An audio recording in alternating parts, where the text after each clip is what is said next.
Listen, my friend.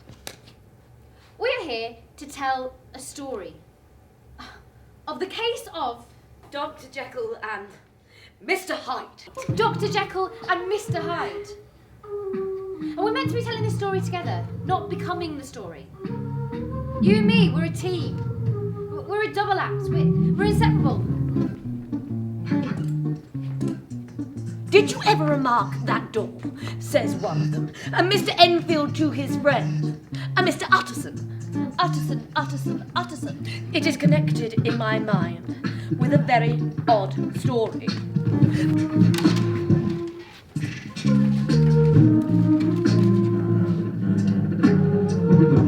My new power tempted me until I fell in slavery.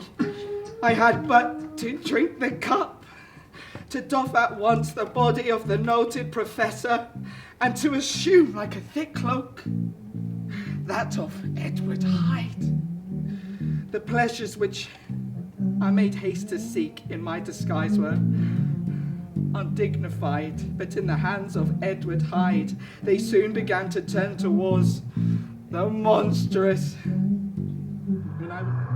If ever I read Satan's signature upon a face,